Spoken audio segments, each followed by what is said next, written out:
We are fortunate to live in one of the strongest democracies in the world, yet public satisfaction with the way our democracy is working in Australia has crashed over the past decade from 86% to 41%. Why? Well, politics has become a dirty word, with people becoming increasingly jaded and frustrated with the following: the undue influence of vested interests influencing and corrupting our political system, bad policies and the bad behaviours of politicians, the government throwing a veil of secrecy over deals and decisions that keeps us in the dark, mainstream media being too concentrated, distracting and misleading us with biased reporting and propaganda, and major parties participating in race to the bottom tactics with popular slogans and cheap point scoring instead of taking responsibility for the major issues that matter, such as the climate crisis, misogyny and racism, and growing poverty and inequality. Trustworthiness and clear choices underpin a healthy democracy, which includes a productive life, flourishing families, productive businesses, and viable economies.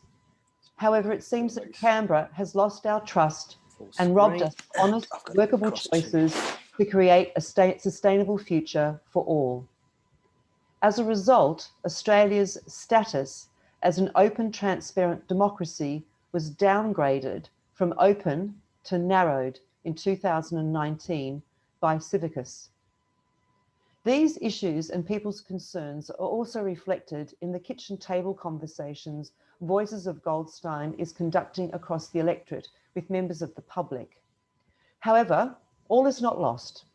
As the year of COVID has demonstrated, we do have the know-how, capability and capacity to address these major concerns when there's a will. And while we may feel the political system at present lacks the will to act on the big issues of our time, we're not standing still. Voices of Goldstein is part of a growing movement of voices of communities across the country who are working to help citizens have their voices heard so they can play an active and constructive role in the way they're represented in Canberra now and into the future. The ways you can participate with Voices of Goldstein include hosting your own kitchen table, attending our next in-person community conversation on the 25th of May, helping make banners for the next school strike for climate, which is going to be held on the 21st of May, or attending this evening's event and any other manner of activities and events we choose to do in the future. This is how we can all get our voices heard and make a difference to our community and our democracy. So if you're interested in any of these events or be involved in Voices of Goldstein, you can actually go to our website, voicesofgoldstein.org.au, and we'll pop the link in the chat box for you to access. Our hashtag for this evening is hashtag Hewson in Goldstein, and our Twitter handle is Goldstein Voices if you wish to use social media. After that introduction, I'd like to introduce myself. My name is Sue Barrett, and I will be your moderator for this evening's event. With me this evening is Anna Rabinov and Keith Badger, who, like me, are concerned citizens of Goldstein. And we're going to be in conversation with John Hewson, former Liberal Party leader, currently Professor at Crawford School of Public Policy, ANU, Chair of Business Council for Sustainable Development, and Patron of the Smart Energy Council. Welcome to you all. How this evening will work is that Anna, Keith and myself are going to explore key topics and questions with John. We aim to also include questions from the floor. We're going to be going for 90 minutes, that's the plan at least, and we're going to do our best to cover as many topics as possible. And as I mentioned earlier, the event will be and is being recorded. So let's begin. Anna, I'm going to start with you. You've lived in Goldstein all your life and are currently studying microbiology at Monash University. You're also a founding member of Monash Women in Science and a committee member of the Elsternwick Park Association, which is creating a nature reserve on the now decommissioned Elsternwick Golf Course. As the youngest member of our panel, what's the first topic you would like to raise with John? Thank you, Sue, and thank you, John, for being with us tonight. In my 22 years of life so far, spent entirely in school and university, the changing climate has been an ever-present concern. From speaking to my peers and observing my own feelings, it has become clear that my generation are terrified of the consequences of inaction, of too little, too late. We were particularly disheartened by the lack of ambition and vision our government showed at the climate summit last week. We can already see the beginning of the consequences of our inaction in the form of more frequent extreme weather events, crop failure, destruction of habitat, and massively reduced species diversity. Having witnessed these events, many people my age feel helpless in the face of a government currently unwilling to change. Hence, I have a question in two parts. Firstly, what should we as a nation be doing to garner further political support for critical prevention and mitigation methods? And secondly, what can we do as Australians to prevent and mitigate the change?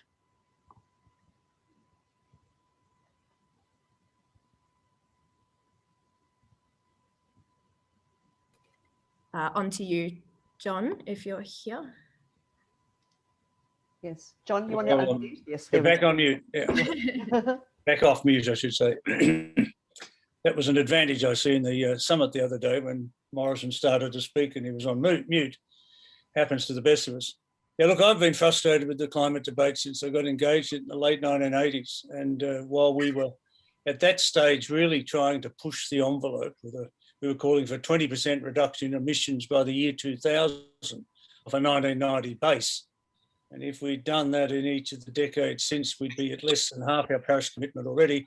And, you know, we've lost hundreds of thousands of jobs and billions of dollars of investment and so on. So there's a frustration there. And in all the time of the last decade, while the politicians have spent most of that time scoring points on each other, shifting blame and so on, households have moved to have the highest penetration of rooftop solar in the world. The business community has certainly been moving. We've had cities committing, states committing to net zero or better. And most of the bigger industry groups have moved and so on. So it is amazing that in those circumstances, we haven't seen our government leadership on either side really pick up the challenge and move forward.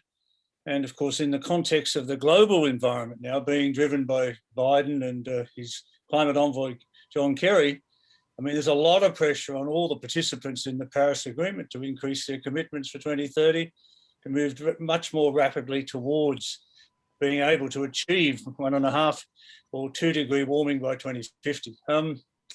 So the frustration is, how do you, against all that, how do you get heard? And it is very difficult. I mean, I don't think there's any magic solution except to just keep going. I think the student strikes had some influence. I think Greta Thunberg globally has had some influence, but when you look at what exactly was done to, what did that achieve in terms of more rapid process? Not a lot. And yet, you know, when you've got an obvious global trend now, the major players making big commitments, and our government stands up and says, oh, don't worry, we're going to get 26% by 2030, which is, you know, less than half what it should be if we have any hope of getting to net zero by 2050. So I think the only answer is to keep going. Obviously, individuals can see what they can do. You know, we have seen I took great heart in the response to COVID, that when there was a broad-based agreement of the urgency and the magnitude of the problem, and, you know, we all had a role to play, both domestically and globally, people pitched in. And the way in which you've seen changes in the way we live, the way we work, the way we travel, where we save, where we spend, you know, the roles we accept of government or expect of government, so on. These have been very big shifts. And they've been, I think, in many cases, going to be structural shifts of some significance for decades to come. If we can do it in response to that, I mean, the COVID to me has been a dress rehearsal of what we need to do when it comes to climate. And, you know, while the medical science on which the response to COVID has been based is pretty rudimentary, compared to the scientific basis of the climate challenge, you'd hope that our leadership sort of starts to pay attention. They say we are paying attention to the science. Well, if you do it for the medical science, which is, as I say, pretty divisive, pretty divided and you know, less well developed, I mean, you should surely be paying attention to climate. Anna, do you have any other questions for John around this topic? No, that's okay. Thank you. Thank you very much. Not a problem. Well, I think we're going to be building on this, John, because I would like to introduce Keith now. And Keith, you've lived in Goldstein since 1988 and have been a financial director and CEO for multinational public corporations. You're also a company director, investor, advisor, author, and speaker, as well as a grandfather who's committed to helping shape a more sustainable world.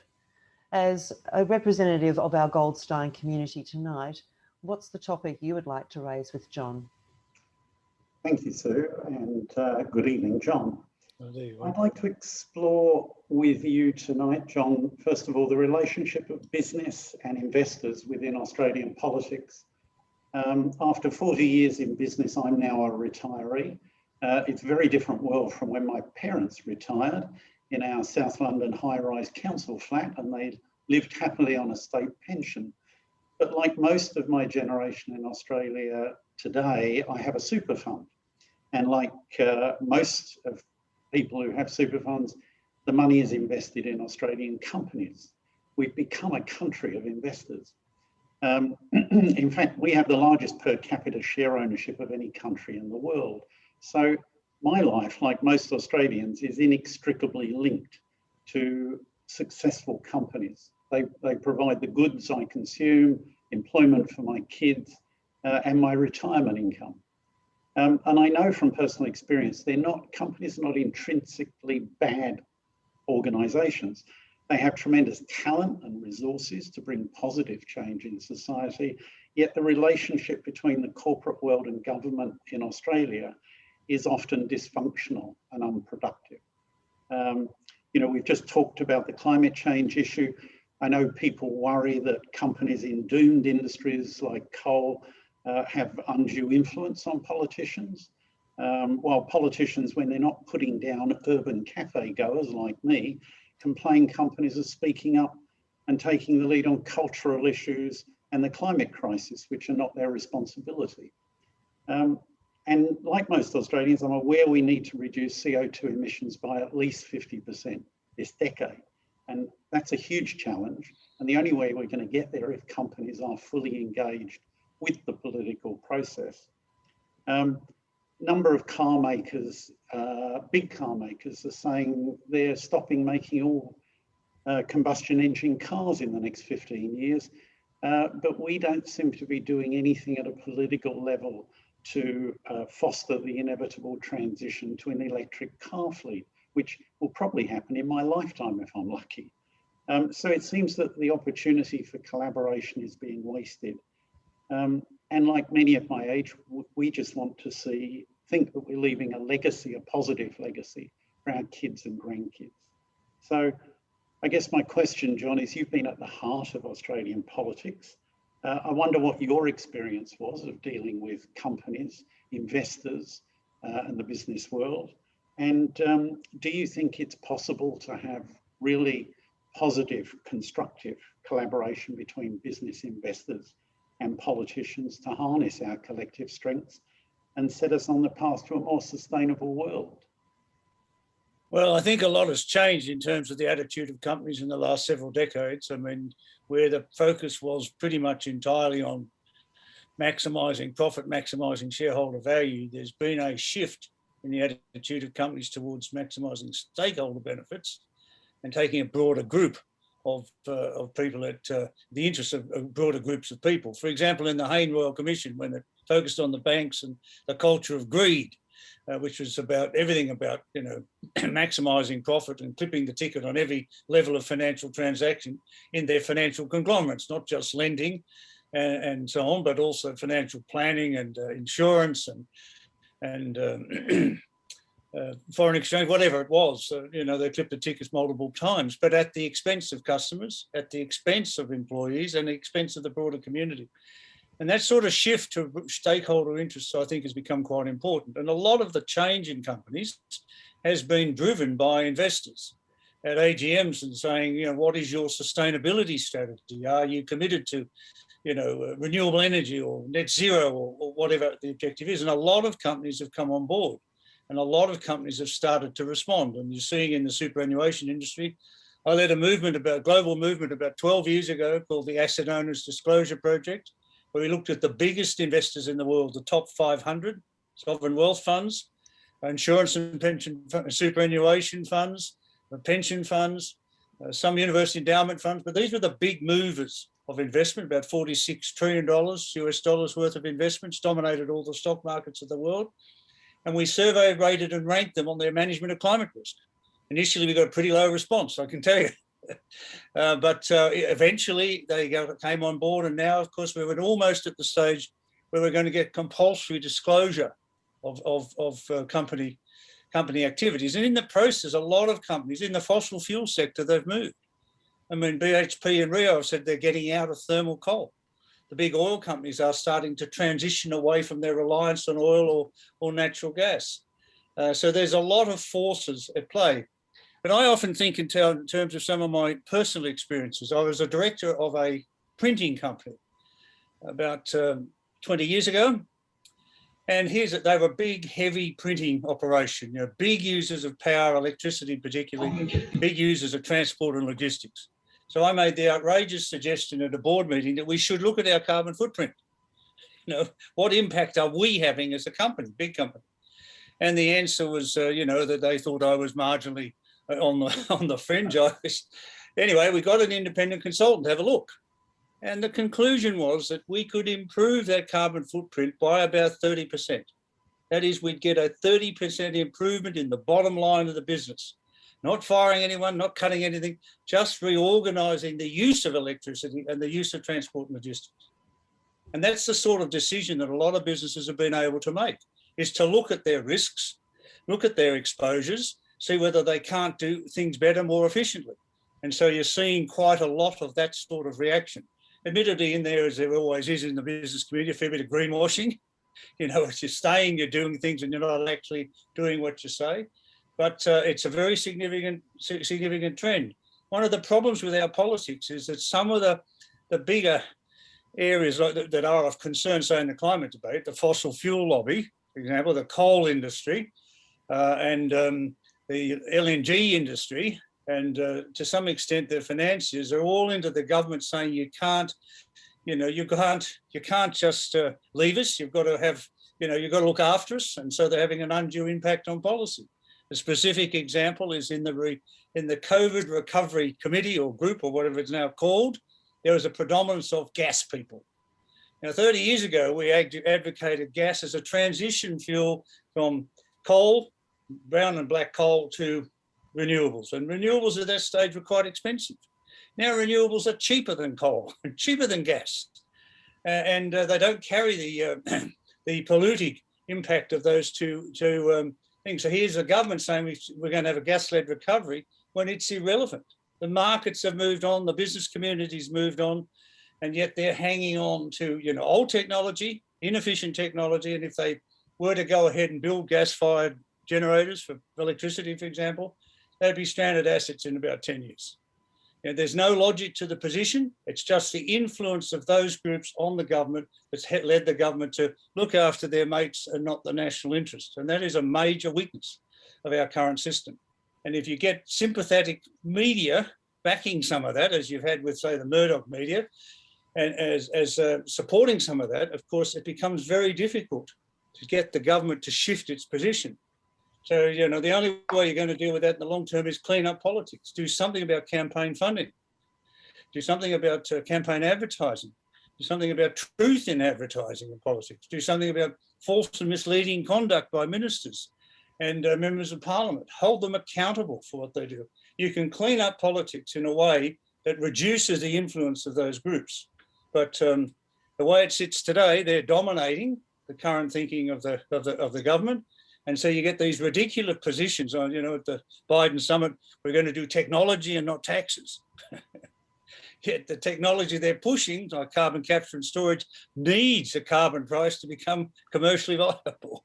So, it's a nonsense argument they've been running for a long time now. And unfortunately, the opportunity is there to make a transition. The coal industry, the unions, I've heard union leaders say, but we know that there's going to be a move away from thermal coal. We just don't want to be left alone. We want a transition strategy, retraining relocation, retrenchment, some for not only for ourselves and our families, but our community. Now, if the government were to take a positive attitude and say, okay, we've got 3 decades to make this transition, let's start the process, let's manage that process. And of course, you're going to get a very different reaction from business. Now, a lot of businesses are moving in anticipation of that happening, but at the political level, it's not happening. Keith, do you want to add any further comment or question to what John's just mentioned? Well, just a quick comment there. Do you see any potential for that political situation to change? I mean, I follow pretty closely my old home country in Britain. You know, the whole climate change issue, the response to it and the transition to net zero, which has been adopted by the British government, is apolitical. The parties got together and agreed on it, and now I've seen detailed plans of exactly how they intend to transition the power industry and the motor fleet and the industrial processes. Do you see any prospect for that in Australia? Well, I mean, you make a very valid point about what happened in the UK, and that is that they took the politics out of it. 3 or 4 elections ago, the Conservative Party, the Labor Party, and the Social Democrats agreed before the election, this is not going to be a political issue. We need a layer of bipartisanship here to actually get the job done. So it hasn't been a political issue. And here's a country that led the Industrial Revolution on coal. I remember the coal mining strikes of the Thatcher era, for example, very intense social and disruption, for example. And yet they've made a transition essentially away from coal. While we're still talking about maybe one day having to do it, they've done it. And, you see Johnson making commitments of 58% cut in emissions now by 2030, and I think 78%, I think he was saying by 2035. You know, they're on the path to doing it, and they've already had some pretty significant runs on the board. The difference is the lack of bipartisanship on the issue. Take the politics out of it. I mean, it's too important an issue for the current generation and our kids and their kids and so on to be left to politicians that are going to play games with it rather than recognise the reality of the challenge and getting on and doing something substantive. People want the leadership and want the framework within which all of us will recognise what we have to do. John, if I may, perhaps leading further down this interesting path of having people working together in a bipartisan way. I've actually lived in Goldstein since 1985. Like Anna, I'm a BSc graduate from Monash University. I'm also an entrepreneur and business leader focused on helping people and organisations run better businesses for a sustainable world. I'm also a working mother with sons and an active participant in my community, especially when it comes to ethics and integrity and women's equality and empowerment.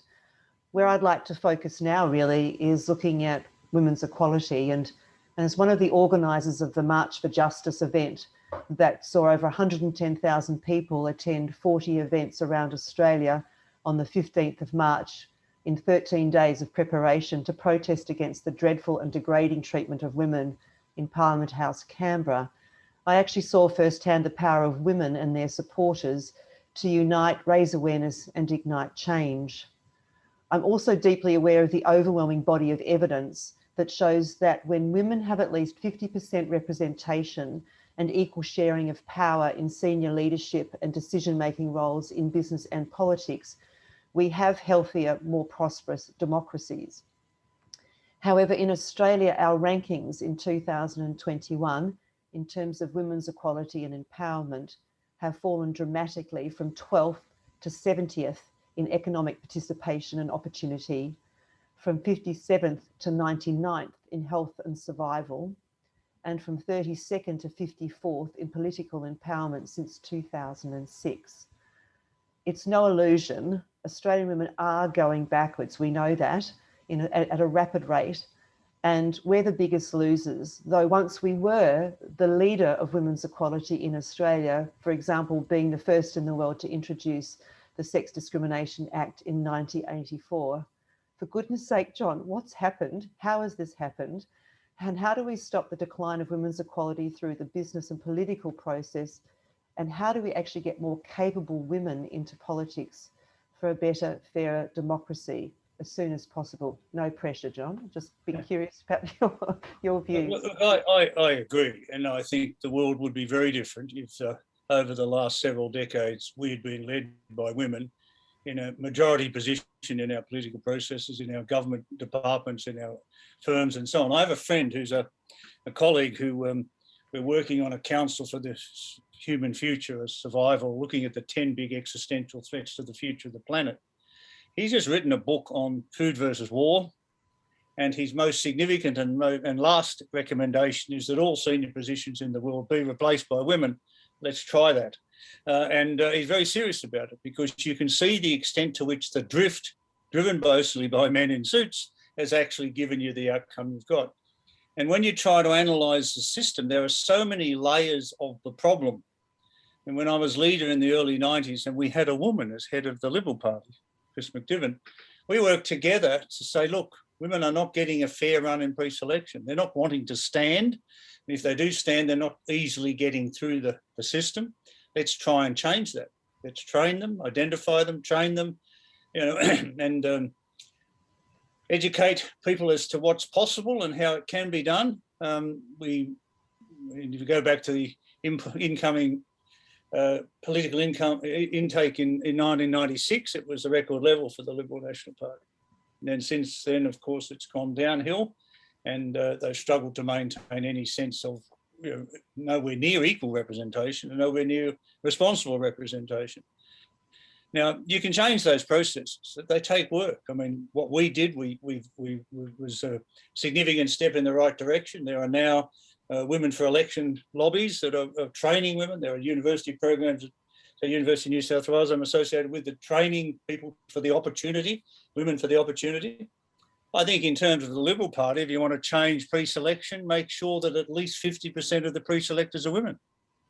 Simple rule, but you'll get a different outcome. And, I never was a defender of quotas, but if you can't get it any other way, do it by quotas. And over time, work to create circumstances in which the really relevant and talented women get pre-selected and get into the system. More broadly, of course, the policy positions of both parties are not really fully in tune with women. I mean, more or less. We have a debate about childcare. I mean, I think Albanese came out recently. I've been working with Thrive by 5 to get universal early education and childcare for children up to the age of 5. And that seems to me a logical step forward. Albanese said something like that in his budget reply speech. Immediately, the government, as you'd expect, came out and said, it's going to cost whatever the number was, $20 billion or whatever. And we can't do it, we can't afford it. So the issue died. But that is a fundamentally important thing, to get women's participation back into the workforce. Don't force people to make a choice between working 2 days and not being able to afford to work the third day. And some of the marginal tax rates in that transition are against that participation. More broadly, there are a lot of social issues that relate to women. I mean, I get annoyed when I see that AVOs are not enforced. If you've got a system that calls out, domestic violence against women, you've got to enforce the system. But it doesn't seem that the courts or the police or the authorities more broadly do that. Those changes can be made. But what have we got? The government's just taken the family law as a separate branch of government and buried it back into another division of the court system. Whereas you could have a broader concept of family law, which included domestic violence specialists that, would actually give that sort of some substance. So there are layers in which you've got to work to change the system in policy terms. You've got to change the attitudes, make it easier for women to get pre-selected, for example, and have an influence in policy. Then, you change some of the policy positions to make it more attractive for women to make that choice. It's sort of a disadvantage. I wrote a piece a few years ago, why would any self-respecting woman want to stand for the Liberal Party? I said, you're going to be judged more on how you dress and, how you appear and so on, rather than what you can contribute or do contribute. And, the costs of doing that in a family situation are very significant. where they don't need to be, but we don't have anybody sitting down looking at the system from a different point of view, from the point of view of women. And, you know, then you've got the gender pay gaps, and you've got all these layers of the problem, all of which should be part of an integrated, I think, policy for women. You know, the other day I was really appalled when I heard Morrison say, now we now have a Prime Minister for women. Does that mean that he's always been a Prime Minister for men? You know, this is really degrading the debate much more than I think most people understand. And so when you get an issue breaking, like, you know, the accusations of rape in the Parliament House, or the treatment of women, the bullying, and so on, you know, you've got a parliamentary staff that don't tell the Prime Minister because they don't think he wants to know about it. That seems to be what happened. I mean, that's just, it's hard to imagine today that that is a way that our system operates. And you can see all the holes in the system all the way through. Christine Holgate got burnt, you know, for doing what her board basically had approved. I mean, she shouldn't be fired. She should be reinstated. The board should be fired if you understand corporate governance and corporate responsibility. These are layers of a problem, but they're getting worse, not getting better. And I'm finding it very difficult to accept the fact that when these issues have hit the front page, as they have in recent months, that we haven't made any real net progress in any of those. We still don't have an acceptance, a recognition of the problem, or acceptance of responsibility. So who are they actually listening to? I mean, here we are as voices of Goldstein, wanting our voices heard. There are over 28 other voices of communities now around Australia who feel not listened to. They feel we have to speak up, because it seems that these politicians, particularly the current government, are tone deaf, not listening, and don't seem to even care. So what's happening there, John? Can you give us any insights or explanations about that? How could they be so devoid of attention to 50% of the population? Well, I don't know. I mean, we've already discussed a couple of issues where they've just actually got a tin ear. They don't listen at all to what the community is saying. And large elements of the media are actually sycophantic supporters of those in power, not at all critical. And of course, you get a government like the current one, which focuses on the big announcement. And Morrison's strategy is to just move on to the next day. I mean, having worked with somebody like Howard for years, both for him and having worked for me and so on, their strategy is basically to get up of a morning, what's the politics of today? Right? What issue are we going to run on today? What points are we going to score today? Let's win the media today. Tomorrow we'll move to another location, another issue. So we have a big announcement today. Today's announcement on training bases in Northern Australia. It was announced 2 years ago. It's just been re-announced today because we need a distraction from these other issues. Okay, increase the amount a bit, but basically it's a re-announcement of the same thing. Tomorrow he'll be somewhere else doing something else. So the strategy is just play the politics on the day. If an issue breaks on you, let it run for a while, it might solve itself. If you have to respond in the end, well, do as little as you can get away with. Now, that is not government. That is just playing a game to score points, to get yourself re-elected, everything through the prism of what is good for me politically as Prime Minister or for my team.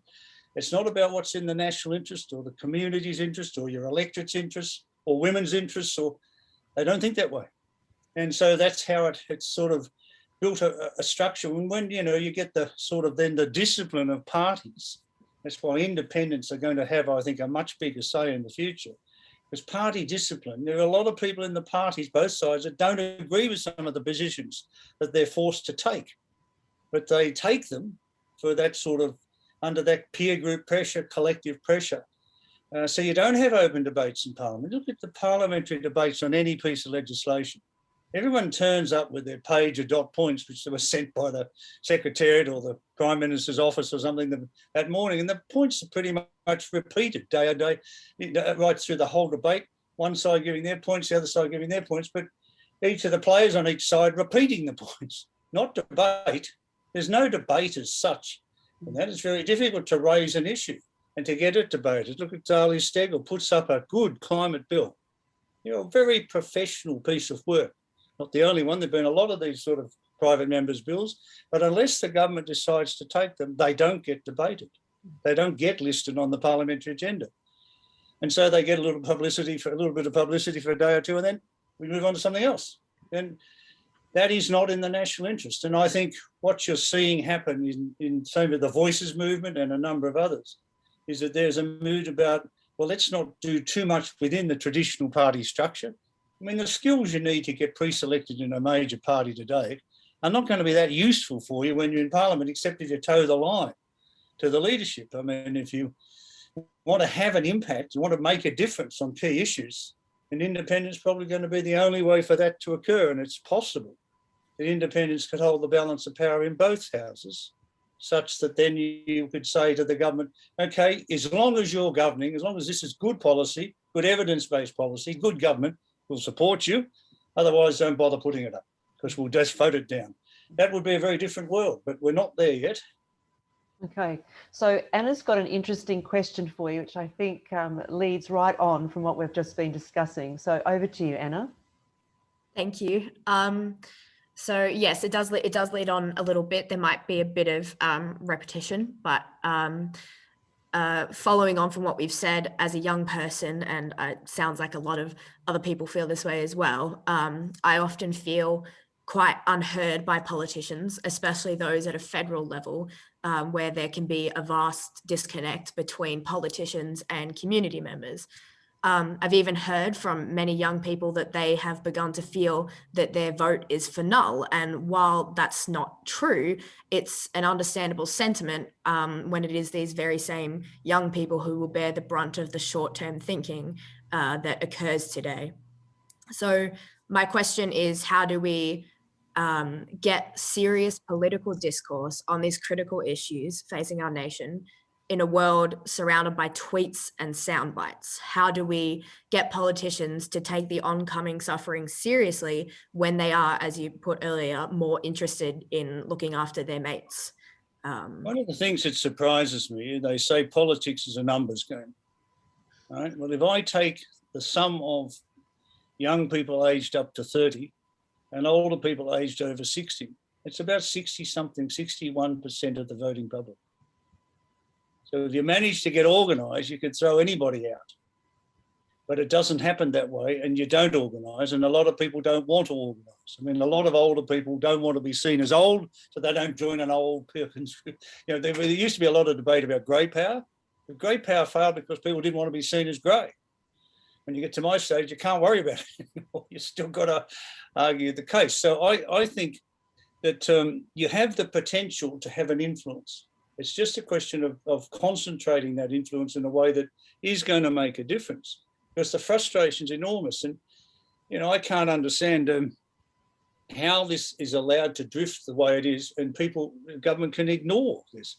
I mean, I saw a poll this morning, news poll, one of the detailed news polls, that said that the Prime Minister was visionary, that he was showing very strong leadership, that he was way ahead of the opposition, and I think to myself, well, that isn't the feedback I get every day on texts and emails, and people are stopping him in the street, and the frustration is enormous. Is that a media outlet running a line, or is it reflective of the quiet Australians on whom he says he relies? I don't know, because people are making a lot of comments these days. Social media, if you read it, is very, very critical, not just of the government, but of politics as a whole. And the process, the demeaning process, the race to the bottom in politics, the lack of focus on the significant issues.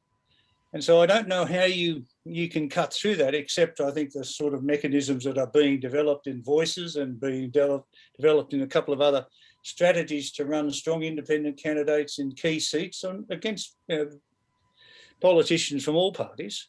I think that's probably going to have a lot of momentum coming forward. But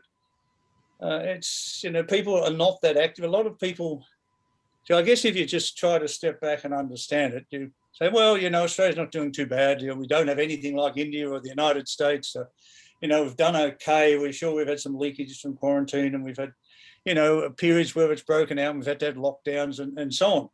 But basically, our economy's done okay. We've been able to contain the virus, at least so far. I don't think that'll apply when we open the border, but you know, so far we've done okay. And so there's this sort of complacency. Let's let it go. Okay, you know, let's rock the boat. These sort of, you know, we're doing okay compared to the rest of the world. And key parts of the rest of the world, which here get quite a lot of media attention. So I don't know. I find it very difficult to understand how you can have, you know, the current government identified as visionary and showing strong leadership. There is no vision. I mean, the next budget won't have a longer term strategy to it. It will be how, you know, what can we do, what we need to do to win the next election. So there'll be some money going to women's programs to sort of try and negate that. There's somebody sitting there with a list. You know, these are the issues we've got to hit. These are the boxes we've got to tick, and the budget will do it that way.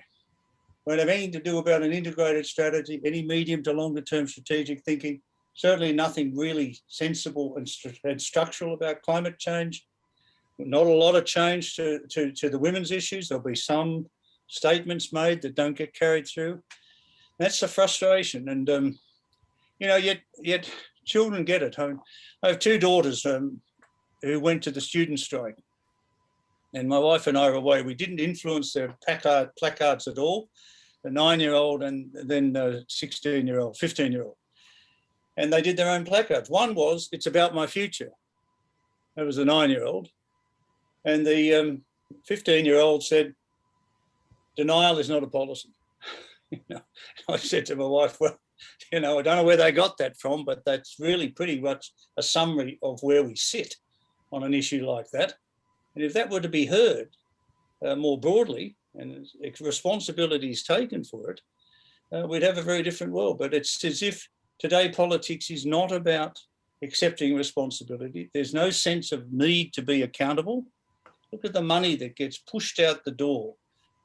And you know, the allocation of money relative to the objectives of the program is corrupted by political considerations. I mean, it's just, and it goes on. We get all the reports from the Auditor General, or, you know, scandals break and they're dealt with in Senate estimates, but they don't last. They may have an impact, I think, on people's attitudes over time, but in terms of the media, it's another story tomorrow, you know, maybe it's even another scandal, but that's a very sad position for this country to have ended up in. So in terms of Australians, generally speaking, are not enough of us paying attention to what's going on, or, you know, are people just too comfy to even care? You know, there's a tendency not to, you know, a lot of people, I think the majority of people do struggle. I mean, we've seen some pretty hard evidence, particularly pre-COVID, before the special assistance was put in, and people were struggling to meet the weekly cost of living. You know, the cost of electricity and gas, the cost of petrol, the cost of housing, record levels of household debt, staggering 200% of household disposable income, 120% of GDP. You know, these were big numbers and a lot of constraint on what people could do. You know, and they're living from hand to mouth, very high percentages in some of the surveys. And so in those circumstances, you know, they're focused. They don't watch the news at night. They don't pay too much attention to what politicians say. They have to vote, you know, once every 3 years or whatever. They then focus in. So there is a complacency there, I guess, driven perhaps by the reality of their circumstances, that they don't have the capacity to spend much time on some of these issues. And in the end, they have to make a choice and, oh, well, we didn't do too bad, you know, we managed to keep the virus under control. We certainly didn't break out like in the UK or the US or in India now. You know, they've done a pretty reasonable job, not looking at whether it could have been better, whether it could have been more efficient, whether we could have actually taken the opportunity in a recovery strategy to plan out a decent vision for this country over the next 2 to 3 decades and start to work collectively to achieve it. But you don't see any of that. So Keith, I see your question here for John. Do you want to pose that? Because I think it keeps extending on this, and maybe look at, you know, what we can do moving forward from the output of your question. Yeah, it really does build on what we've just been talking about, John. I don't want to take you down avenues to repeat what you've said, but I'm really interested in this, the future of our current two-party political system and the roles of independents. You know, Labor used to be the party of the blue-collar working class people, just like my mum and dad and The right wing were the party of the white collar professional classes. Today, that distinction's broken down. You know, Labor chases urban intellectuals, the coalition, blue collar miners. It feels like the current two-party system in Australia has become outdated and irrelevant to confronting the major issues of our time. As a result, both parties appear to be actually lost in terms of having any real sense of meaning about what they stand for. They're simply chasing power, as you've alluded to.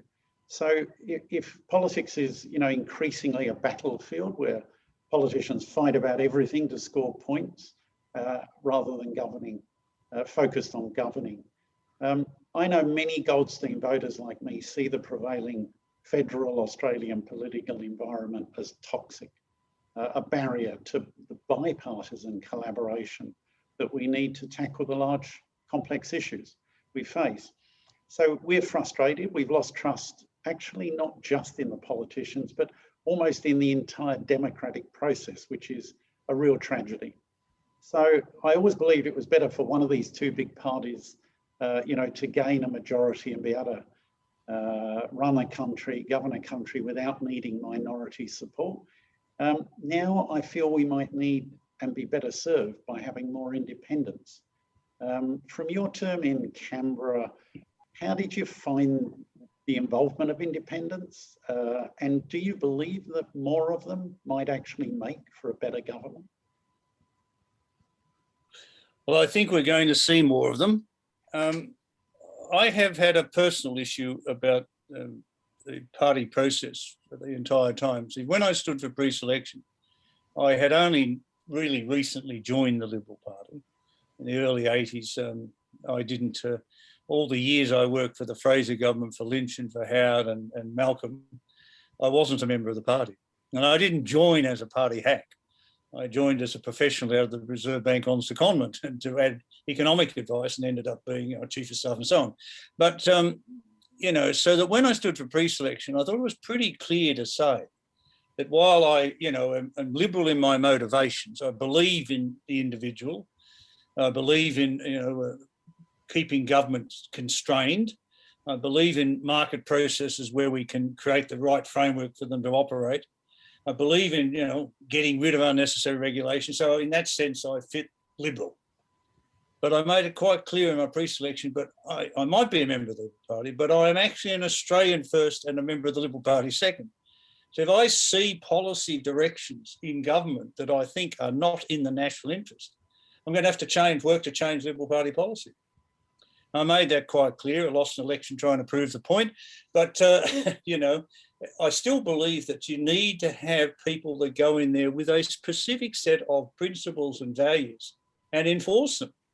And, you know, and it gets tough sometimes, but, you know, to actually sacrifice your positions for, you know, short-term political gain is staggering. I mean, if you were a true conservative, Tony Abbott was a true conservative, for example, Morrison was a true conservative, and they look at the issue of climate. A conservative doesn't want a big government. They don't want a lot of regulation. They want to use market forces wherever possible. An emissions trading scheme, putting a price on carbon, is the obvious solution to that ideology. And it's also the correct, the most effective economic response as well. Not the only response, but it should be fundamental to the response. Yet we run campaigns. They've run campaigns against the carbon price. They destroyed the Gillard-Rudd government because they tried to put one on, even though that's about the only time we had a significant drop in emissions since 2005. That and the recession we've just been through. You know, this is, and then they represent that as a success. We've brought emissions down. They take credit for what they didn't do. And, you know, this is a very frustrating set of circumstances in which you ask somebody to stand for Parliament, you know, and hope that you can make a difference. And I think in time, people are starting to think that maybe as an independent, I can have more influence. Maybe, you know, maybe you don't have a lot of influence, but some independents don't. But if there is another layer of scrutiny on the two major parties, given that you won't replace either of them, and the difficulty of setting up a major party, vetting all your candidates correctly, funding it, you know, manning all the polling booths, thousands of people on the polling days on, it's a big exercise. I think that's why independents who want to be heard, communities who want different representation, you're starting to see the movement towards more independence, more people coming in with a skill set that is valuable to Parliament. And one of the problems with the two-party system is that we've moved away from the sort of people that we want to go into politics without being too crude. I mean, a lot of people who go into politics have never had a real job. You know, they've worked in the party organisation, in the union, in the local government, for a minister. They've etched their way up, never had any independent standing, play the game to get pre-selected. The skills you need to get pre-selected in a major party, the deals you do, that sort of thing, constrain you from ever being a very effective minister, ever being a very effective voice, even in the party room or in the caucus. So these are very significant constraints of the two-party system. And then, of course, you've got the failures of campaign funding and the influence of lobbyists and, you know, the bad behaviour that gets excused in Parliament, whether it's question time or more broadly. You know, the fact that they're not responsible for their ads like everyone else is in terms of truth in advertising. They're not responsible for false and misleading conduct, which they seem to thrive on.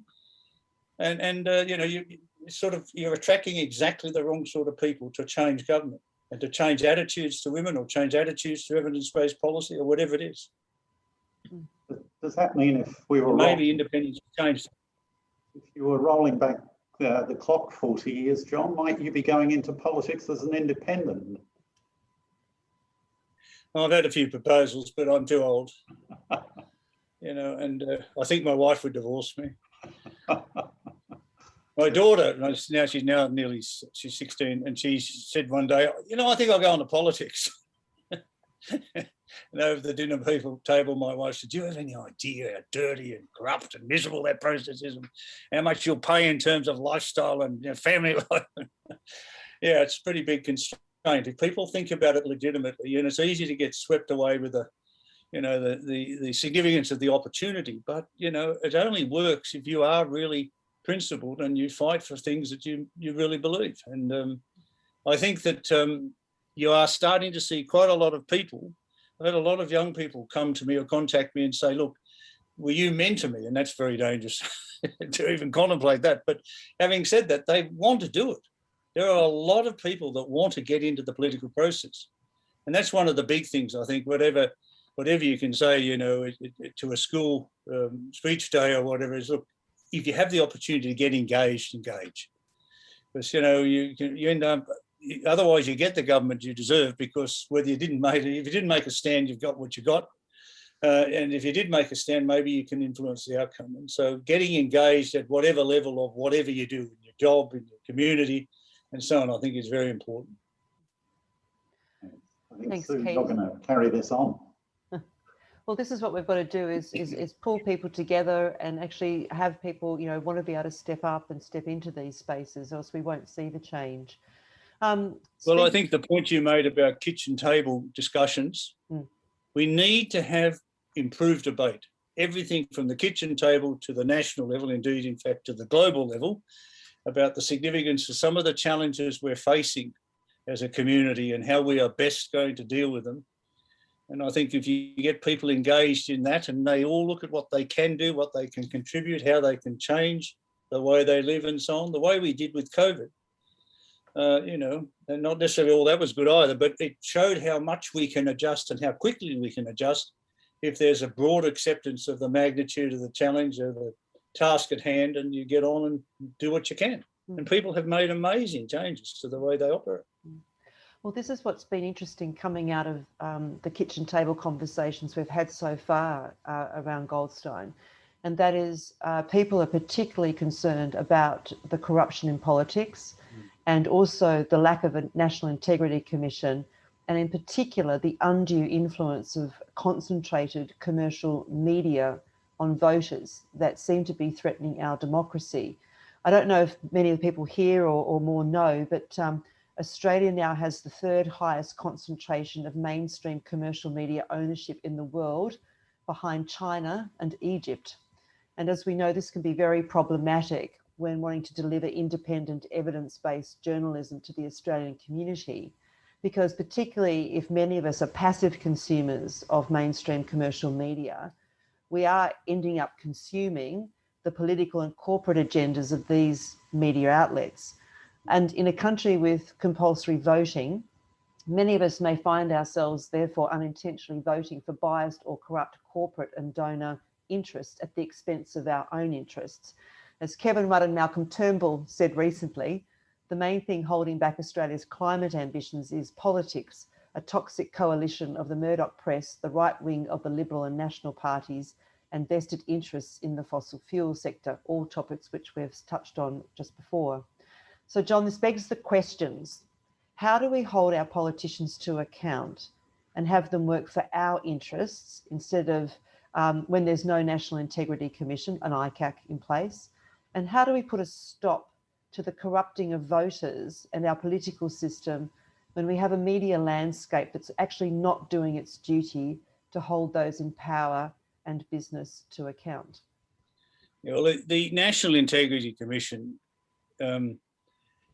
has been a particular annoyance of mine, the lack of it, I should say, because even though the government committed over 2 years ago to have one, finally brought out this draft.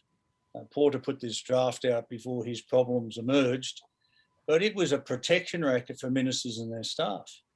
It was not going to do what it should be doing in terms of exposing bad behaviour, corrupt processes, and sometimes it's not just about the money. Processes get corrupted by vested interests who get influenced in other ways. So you need an integrity commission that really has the power of a standing royal commission, or better, and can actually initiate all sorts of investigations and demand appearances, subpoena witnesses and so on. You need a process that actually is going to hold these people to account.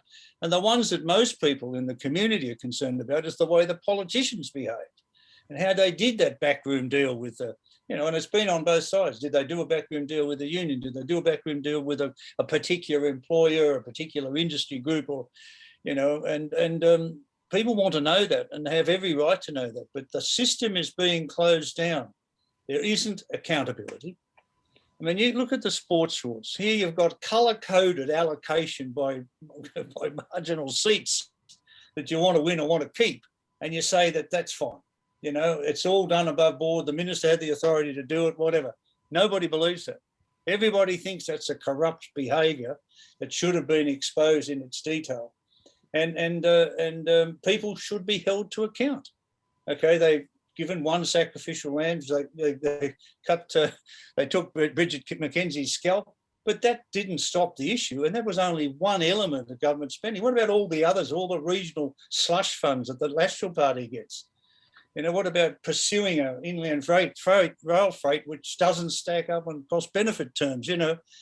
Or, a snowy hydro, we're going to spend $15 or $20 billion on something that's actually irrelevant and commercially not very sensible. But they're deals that have been done, they're occasions that have been capitalised on for the political game, not because they make any particular sense in our national interest. And so that's where I think one of the big issues of the next election will be this overarching idea of integrity and accountability in government. And that's what I think independents can really make a lot of inroads on. And you've got plenty of examples, not just the ones I mentioned. Buying land at 10 times its market value, to the benefit of a particular group. I mean, these are in any other set of circumstances, it walks like a duck and quacks like a duck, it's a duck. It's definitely looking like it's corrupt behaviour. You'd ought to find out, you want an independent authority to say that it isn't, right? That it was okay, that it made sense. And so I think that National Integrity Commission is a major requirement. But beyond that, you have to bite the bullet on how campaigns are funded. And I never really thought much about public funding. As long as you had a transparent, limited donation structure, which was in real time, with the evidence released real time. We don't have it. You can wait 2 or 3 years sometimes to find out who funded what in the election campaign. You've had various attempts to try and limit it, but I do think you either limit personal donations or all donations. If you can find a way to ban union donations, business donations, think tank fronts for these parties and so on that are used, if you can find a way to do that, do it. But otherwise, you might have to go to public funding, just tighten the rules and just say, okay, there's no private money comes into this at all. And so you can then start to change the nature of lobbying, which is not very accountable. You don't really know who got to see the minister and what they talked about and what deal got done as a result of that. You suddenly hear a deal being done and you think, well, how did that happen? And, you know, they get up in Parliament and they have all sorts of explanations and excuses, but don't ever address the essence of the issue. So these are big challenges that we've got to fix. And I think cleaning up campaign funding, and then I would say, as I said before, truth in advertising should be applied to politics. If you're going to have them raising their money, have campaign funding limits on advertising, as they do in the UK. I do think that if you're going to have false and misleading and so on conduct penalties in the business sector, apply them to the politicians. Put that in the act.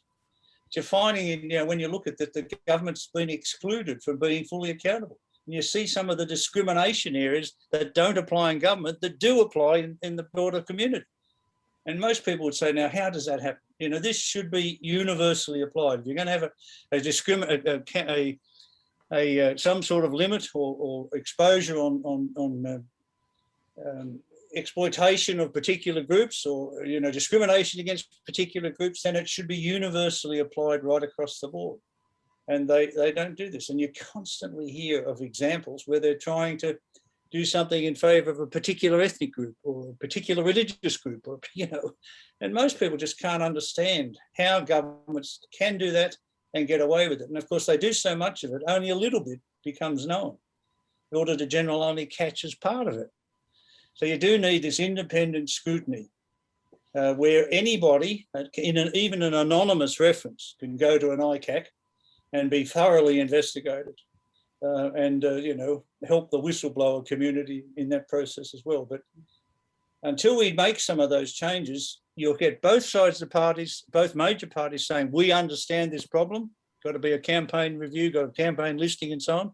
They've just passed a piece of legislation, the two major parties together in Canberra, which allows them to take developers' donations at the federal level and channel it back to the states where they're illegal.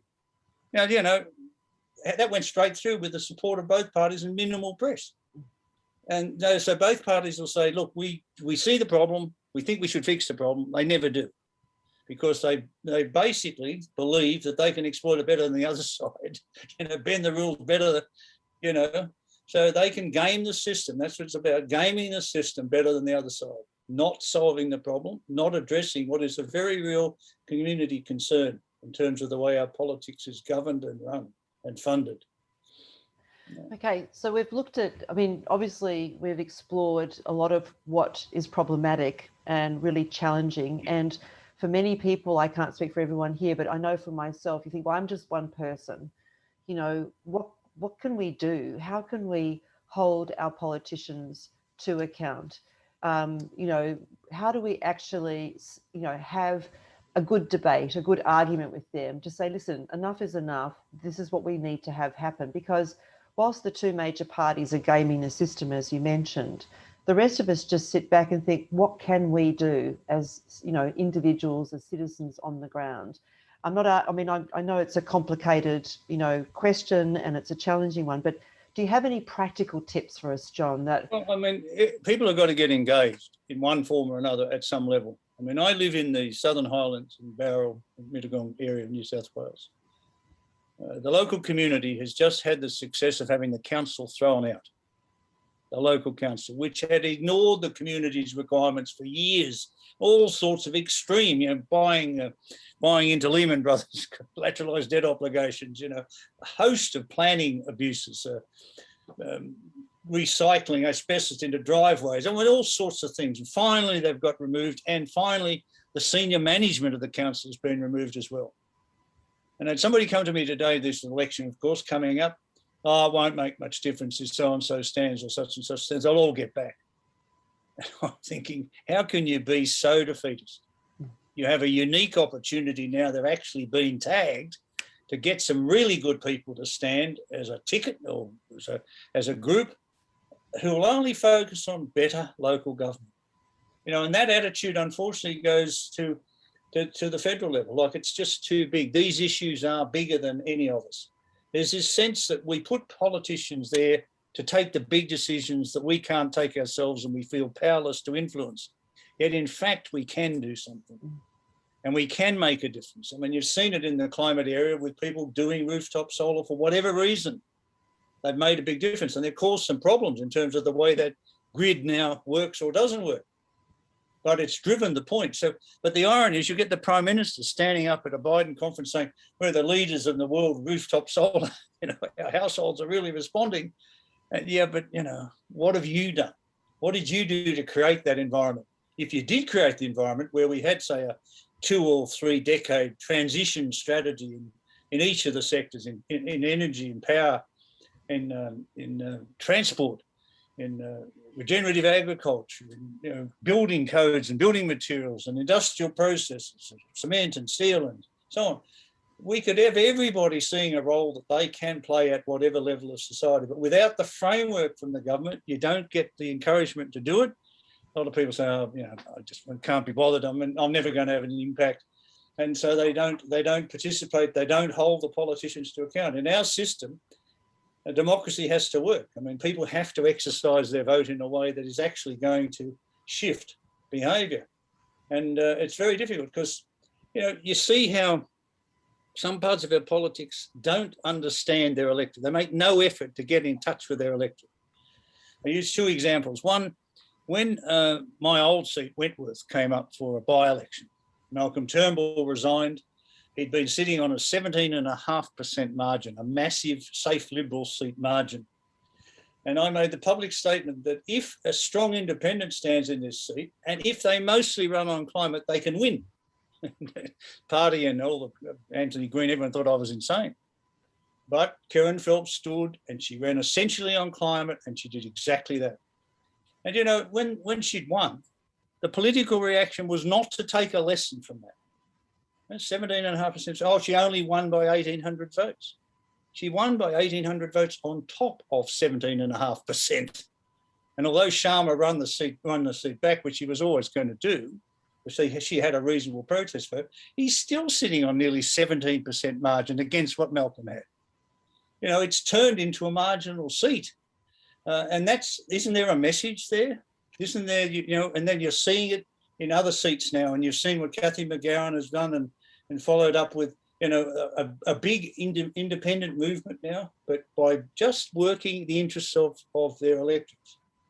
Another good example is when the same-sex marriage postal survey was thrust upon us, the National Party were pretty arrogant about, most of our seats, will vote no. 15 or 16 National Party seats voted yes, and some of them quite strongly, which said they don't understand their electorate. They claim they're representing their electorate. They're protecting the coal miner. They're protecting the farmer, whatever. They do not understand their electorate. And right now, when they won't embrace net zero or any transition strategy to climate, National Farmers Federation, New South Wales Farmers Federation, Meat and Livestock Corporation, Grains Council, all the major farming lobbies and a lot of the mining industry have already moved. And they don't want to listen. So there's this problem that people don't understand their electorate. So I know if an independent stands on issues that are relevant to their electorate and on a couple of big national issues and is prepared to say, we're going to fight for this, whoever's in power, we're going to drive them to good government, good evidence-based policy, whatever, I think you can see a difference. And it's frustrating, and maybe it's easy to get ahead of yourself, but bottom line is you've got to try. So engagement, I think, is fundamentally important. And when I said before, in the youth and the age vote together dominate most seats, you can have a very big influence if you actually do think about how to organise that sort of firepower. So what you're really saying is it comes back to us engaging with each other, having those kitchen table conversations, making sure that we find common ground that we share together, then taking those things to the broader electorate and actually just connecting with each other, because we've got to take ownership of this. We can't leave it in their hands anymore. Clearly, if anyone's paid any attention to this, session this evening, we're seeing that our interests are not being served collectively. for the greater good. So institutional change is very difficult, as we know, always is very difficult. Yeah. I mean, if I had my druthers, I'd have an independent body to look at climate and to manage the process of transition for 3 decades. And I'd have an independent body to review the tax and welfare, the whole expenditure of structure of federation type issues, because they're never going to be dealt with in government. Yeah. In fact, it's easy to go backwards. For a long time, I got quite hopeful that we were getting close to a position where the states and the federal government would sit down and say, okay, this is your responsibility, that's our responsibility, let's cut out the duplication. And you don't need a great big national Department of Education to monitor what the states do with schools, because they're the only ones who run them. The same with hospitals, There's a lot you can do, and some of the states shouldn't have environment, for example, as a state responsibility. If something goes wrong with the reef, you just can't blame the Queensland government. It's a national asset and a significant national asset. So I got very confident that maybe we would see some sort of reform. And when the National Cabinet was announced, I thought, oh, here's the framework, it'll work in this. No, the government just ducked its responsibility, the federal government ducked its responsibility. The state stepped in. Oh, John, you've just gone on mute. Sorry, John, you've gone on mute. You've had the state stepped in and fixed the problem that the Commonwealth was walking away from. And so now we've had a shift in the other direction. So, it may not be a sustainable shift, but I think it's a pretty significant shift. And, we've got to make our federation work better. We should be an integrated country, only 25 million people, and it shouldn't be that hard. But we have a history of some very strange outcomes. I remember I read in the federation debates of the 1890s, a large part of the time New Zealand was in and New South Wales was out. Imagine what that country would have looked like. But when it probably would have made sense for everyone to have come together and had an integrated Australia-New Zealand position. But anyway, these things just in the end, become the subject of short-term political games and not longer-term strategic thinking in the national interest. So what we really need to do is play the medium to long game. We need to be able to make sure we start to engage local community, work local councils, work, the state governments and those sorts of things where we can start to help get action. And then obviously look, as you've been pointing out tonight, at alternatives to the two-party system for people to represent us locally. So we can't just sit back. We have to engage, we have to talk, we have to communicate, we have to ask each other questions and find out what we want to do moving forward. So, yes. I think it's wrong. It's absolutely wrong. It's always been my view that to have party tickets at local government level, you really do need the mix of independent skills and expertise, not anyone tied to some party discipline at the local government level. Which will just put another layer of politics into the process, another layer of bureaucracy into the process, which you've got to get away from. Okay, so we're coming up towards the end of our session together, and I'm just wondering, it's because there's a lot of mighty things we have to take into account.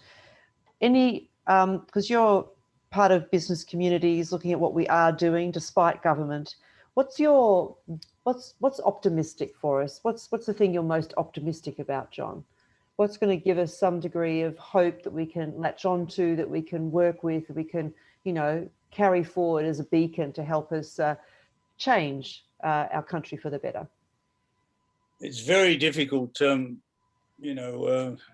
was once asked, what would you do if you could make one change in Australia? And I said, well, just get rid of the lot and start again. But you can't do that. So you've got to work with what you've got. And so I think at the margin, you've got to start to change the pre-selection processes to get more participation.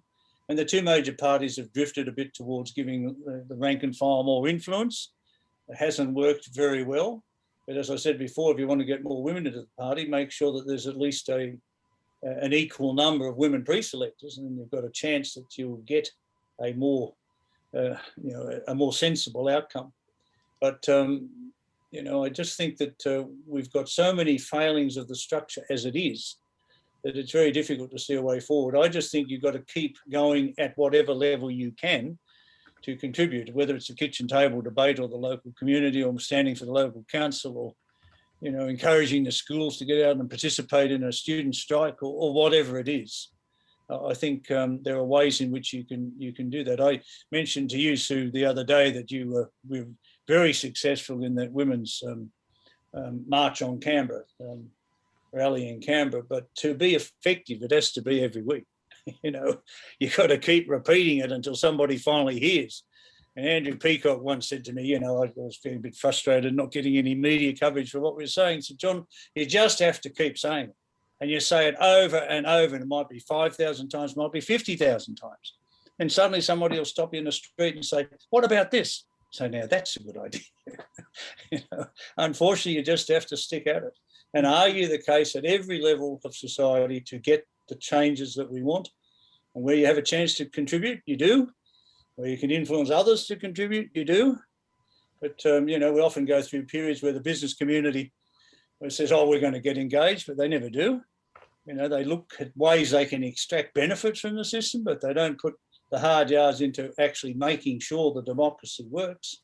And the way they fund it, they'll fund it for their own corporate advantage. They won't necessarily fund it for the national interest. And these are very significant changes of attitude that have to take place much beyond what we can immediately influence. Well, it certainly seems like a moral and ethical dilemma as much as a practical outcome. So are we bereft of morals and ethics when it comes to the future of our country and I suppose the world at large? Have we just gone off the end as far as that's concerned? I get annoyed at the lack of moral fibre in a lot of these decisions. I mean, and the fact that some of these issues that are broken in recent days, there wasn't just a hardline position taken, that this is bad behaviour and we do have to stop it one way or another. You don't just say, oh, how appalled you are bullying in Parliament House, and then actually don't change anything. You know, and these changes, to a large extent, are fish rots from the head. The leadership at the top sets those standards, and they'll all say, yes, we've got ministerial behaviour standards, but you don't enforce them. They don't work. You've got to enforce them, and if that means, you know, cutting people out, removing them from their positions, giving other people the opportunity to step up in a more principled and more moral way, then that's what's got to be done. And I hate the idea that we seeing how, you know, much we've done in terms of the economy, then I look at a particular decision like Job Seeker, old New Start. After 25 years, we see a $3.47 increase in it, way below the poverty line.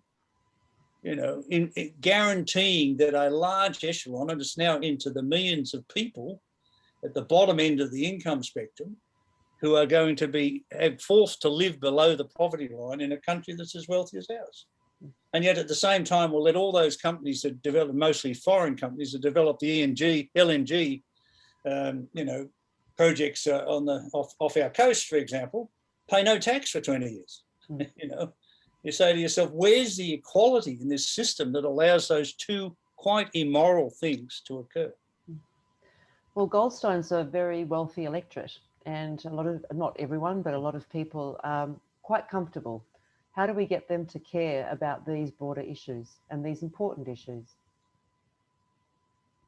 if they don't? Well, I mean, I think, you know, I can only go back to my own experience. When I started in Wentworth, it was a relatively small electorate geographically, but I had the richest and poorest people in the country.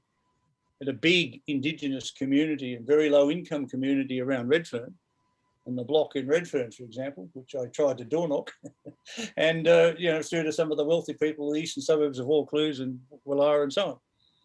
And so, you know, I can remember my first attempt at door knocking, went down a couple of streets in Paddington on a Sunday morning, and I said to my staff, you know, I've just done about 30 houses and I've had about 35 issues. You know, how do you govern for this lot? But by listening, you can see that there's a consistency of thought there, that they want a layer of leadership to actually deal with those issues. Whether or not they actually agree in the specifics of a policy decision, they want to see you address it. They want to see you say that you've tried to solve it. And nobody expects you to be perfect. You're not going to, you know, you are going to make mistakes. You are going to make some pretty bad calls. But as soon as you do, you should just own up to it. You know, look, okay, we got that wrong. We've got to fix it. I mean, right now, for example, I am amazed that after the way what's come out about Christine Holgate's experience, she should be just reinstated and the board should be fired. and then we'll start from there. You know, and that's in governance terms a sensible response. But no, won't admit we made a mistake. So Howard wouldn't say he was sorry to the stolen generation, wouldn't ratify Kyoto, gave Rudd 2 big issues to run on. I will ratify Kyoto and I'll bring a decisive response to climate, he said. I'll have an education revolution and, you know, and an NBN revolution. And what happened? Went nowhere. It won an election, but it didn't get the follow through. So we get a lot of these big announcements. There's no delivery. You know, good government can be pretty boring. You know, you're focusing on the detail, not just of the announcement to get it right, but to actually make sure it gets implemented. To have all these monies committed to, say, bushfire relief, and the example's been used at Cobargo, where the Prime Minister had a problem getting that woman to shake his hand. Up until a few months ago, not a penny of the bushfire relief had actually gone into there. You know, you say, how did that happen? You know, this was a major national issue, was almost a defining issue from the point of view of the Prime Minister's own standing. No follow through to make sure they're actually getting the money out to the people that need it. So, you know, that's where we sit, unfortunately. Okay, so what I'm taking as we come to the end of this, just so people understand, we did ask for questions and things as you were signing up for the event, and a number of those questions I have listed here, we've either been able to ask or John has actually answered throughout the conversation. So I hope people feel that they have been heard and that their question has been represented fairly this evening. Obviously don't want to hold people up any longer. We're coming up to our 90-minute mark. I want to say thank you to everyone tonight for coming along and participating, particularly given the slight hiccup we had with our Zoom link. So good on you for being very adaptive and working with us on that. A very special thanks to John Hewson. John, thank you so much for your time and input this evening. Pleasure. To Anna and Keith, thank you too for being here as my colleagues to speak with John. Varesh and Katerina for looking after the background on this as well. Everyone's contributions too. And a big shout out to the evolving and growing Voices of Goldstein community team who worked together to make this event possible. So in closing, as mentioned, this is our very first event and one of many more, we hope. Our purpose as the Voices of Goldstein is to make our democracy work for the people, for it to serve our interests and reflect our values and be accountable to us. And we recognise that this is only possible, as we've said tonight, if we're very active as citizens in our democracy and if we work collectively to make our voices heard and hold our representatives to account. And we believe very much that this needs to be a collaborative process. And to this end, we're looking to build our community. We want our active citizens in the electorate of Goldstein. We want to work together to reclaim our democracy from those vested interests, career politicians and party politics. So what we're doing is we're inviting you to join us if you haven't already. We've got a number of opportunities coming up for you to be involved with, and they're designed to build a community around shared values and a commitment to a better future. The things we've mentioned at the beginning and throughout are these hosting a kitchen table conversation. You've seen some comments in the chat box as well. There's also links on our website you can go to actually either host one yourself or participate in one or coordinate one. We're also having our next event on the 25th of May, which will actually be an in-person community conversation, COVID notwithstanding. We're going to be looking for an event at the moment. So if any of you can help us find an event location, we're going to have something on the 25th of May where we get together to discuss these things and come together as community. Also too, we're participating in a banner making session to actually as a lead up to the next school strike for climate action, which is occurring on the 21st of May. So more information on our website there. We also have recorded this event, so we're going to be editing it and making it available on our website and Facebook pages so we can continue to share this important information. So if you want to learn more about us, please go to voicesofgoldstein.org.au for details. You've seen the chat as well, which is in the chat box now. So that's it from us for now. Thank you again for coming along this evening. Let's get our voices heard. Let's reclaim our democracy for the people. So it's good night from the Voices of Goldstein. Thank you very much. Thank you.